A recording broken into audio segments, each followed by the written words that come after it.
Ada loh, sebuah mata uang yang tidak diatur bank sentral, tidak punya kantor pusat, tidak mengenal batas negara, dan semua transaksi bisa dilihat tapi tidak bisa dihapus dan tidak bisa diubah. Uang apakah itu? Oke, saatnya mari kita bahas.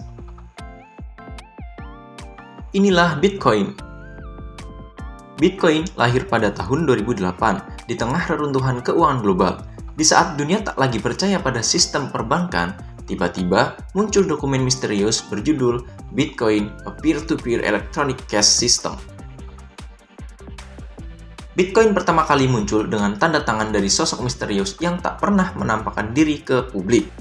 Hanya ada satu nama yang dikenal, yaitu Satoshi Nakamoto. Tapi, siapa sebenarnya orang di balik nama itu? Apakah dia seorang jenius yang bekerja sendiri? Atau mungkin sekelompok orang yang sengaja merahasiakan identitas mereka? Bahkan, ada yang berspekulasi bahwa Satoshi bukan manusia, melainkan kecerdasan buatan dari masa depan. Ini sungguh misterius. Sampai saat ini, tak ada yang tahu pasti siapa itu Satoshi Nakamoto. Yang jelas, dia meninggalkan sesuatu yang disebut Bitcoin, tapi ini bukan cuma soal uang digital. Di balik Bitcoin, ada teknologi yang jauh lebih dahsyat bernama blockchain. Ini adalah sebuah sistem yang transparan, tidak bisa dihapus, tidak bisa dimanipulasi, dan tersebar di seluruh dunia. Apakah sistem seperti ini benar-benar aman? Atau justru bisa menjadi awal dari era pengawasan total, di mana setiap transaksi, setiap langkah kita tercatat selamanya di jaringan yang tak bisa dihapus. Semua ini dimulai pada tahun 2009, hanya setahun setelah dunia dihantam krisis keuangan besar. Saat itu juga, blok pertama Bitcoin yang dikenal sebagai Genesis Block berhasil ditambang. Dari sinilah revolusi keuangan digital dimulai. Coba kamu bayangkan, ada sebuah buku besar digital raksasa. Buku itu adalah tempat semua transaksi dicatat satu persatu. Bedanya, catatan ini nggak bisa diubah dan nggak bisa dihapus.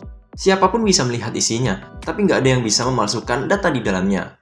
Dan itulah teknologi di balik Bitcoin. Transparan, tapi tetap aman. Nah, proses pencatatan transaksi di dalam blockchain ini dilakukan oleh jaringan komputer yang disebut penambang atau miner. Mereka memecahkan teka-teki matematika yang rumit untuk memverifikasi transaksi. Kalau berhasil, mereka akan dapat imbalan dalam bentuk Bitcoin.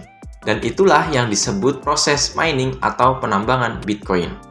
Menariknya, jumlah Bitcoin terbatas. Maksimal hanya ada 21 juta dan tidak bisa ditambang lagi.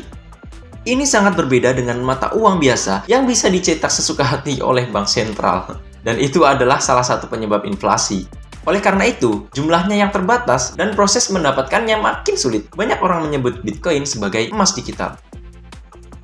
Ada satu mekanisme unik dan penting lagi di Bitcoin, yaitu setiap 4 tahun sekali ada satu momen penting banget di dunia Bitcoin, namanya Bitcoin halving. Jadi, sistem ini secara otomatis membuat imbalan yang diterima para penambang Bitcoin alias miner bakal dipotong setengah. Ini bukan bug ya, ini fitur halving.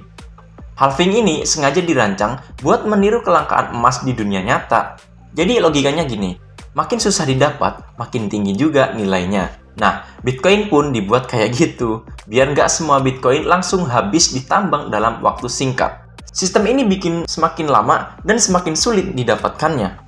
Contoh di tahun 2009, waktu Bitcoin pertama kali muncul, satu blok yang berhasil ditambang, para miner akan diberikan 50 Bitcoin sebagai hadiah karena berhasil mencetak blok. Tapi sayangnya, waktu itu harga Bitcoin belum sampai 1000 perak. Tapi kalau sekarang 50 BTC itu bisa setara miliaran rupiah. Lalu kemudian di tahun 2012, halving pertama terjadi. Hadiahnya langsung turun jadi 25 BTC per blok.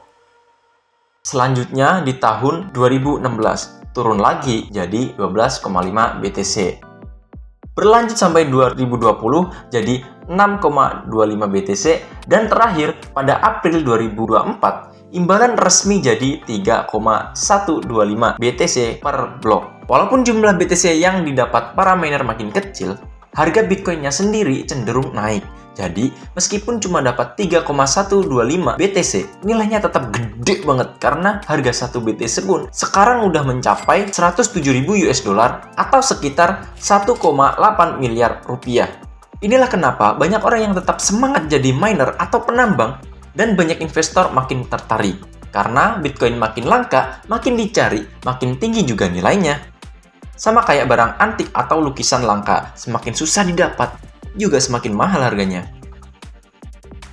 Bitcoin tetap menawarkan kebebasan finansial, yaitu tidak bisa disita pemerintah, tidak bisa diblokir, tidak tunduk pada inflasi, dan itulah Bitcoin disebut sebagai cara untuk mendapatkan kebebasan finansial karena teknologi di baliknya, yaitu blockchain. Kenapa seperti itu?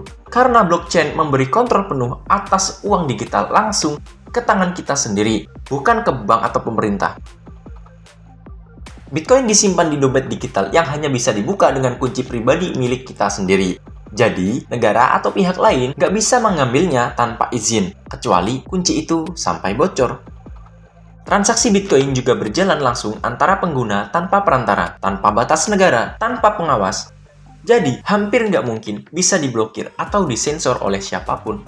Karena alasan-alasan itulah, Bitcoin jadi simbol perlawanan terhadap sistem keuangan tradisional dan memberi kebebasan penuh buat kita untuk mengatur uang kita sendiri di zaman digital ini. Banyak yang menganggap Bitcoin itu adalah alat transaksi yang anonim atau rahasia, tapi sebenarnya tidak sepenuhnya seperti itu.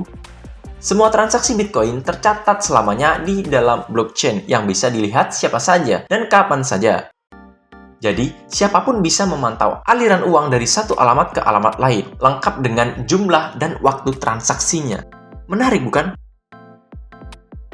Memang alamat dompet Bitcoin nggak langsung menunjukkan identitas pemiliknya, tapi pola-pola transaksi seperti seberapa sering kirim, kapan waktunya, dan hubungannya dengan platform yang sudah punya data pengguna, misalnya exchange yang wajib menerapkan KYC atau AML, bisa dianalisa pakai alat khusus.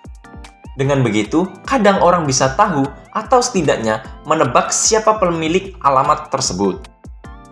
Jadi, kebebasan dan privasi yang dijanjikan Bitcoin itu datang bersama sisi lain, yaitu sistem yang sangat transparan sampai ke akar-akarnya. Tapi kalau tidak hati-hati dan paham, transparansi ini bisa malah jadi alat pengawas terbesar yang pernah ada dalam sejarah uang digital. Perbedaan Bitcoin dengan uang biasa yaitu, uang biasa itu bukan cuma uang digital. Uang ini bisa diprogram sesuai keinginan pemerintah. Misalnya, pemerintah bisa bikin uang yang kadaluarsa. Jadi, uang itu harus cepat-cepat dibelanjakan dalam jangka waktu tertentu. Kalau tidak, nilainya bisa hangus. Selain itu, penggunaannya bisa dibatasi. Yang paling ekstrim, uang itu bisa dibekukan, bahkan ditarik kembali dari dompet digital masyarakat secara sepihak. Dan itu cuma dengan satu klik. Dari sisi teknis yang efisien, sistem ini memang luar biasa. Tapi, di sisi lain, ini juga bikin banyak orang khawatir soal privasi, kebebasan, dan potensi penyalahgunaan kekuasaan finansial oleh pemerintah. Jadi, hal ini bukan soal apa itu Bitcoin, tapi apa yang akan kita lakukan dengan teknologi ini. Karena di era digital ini, kesadaran adalah mata uang paling mahal.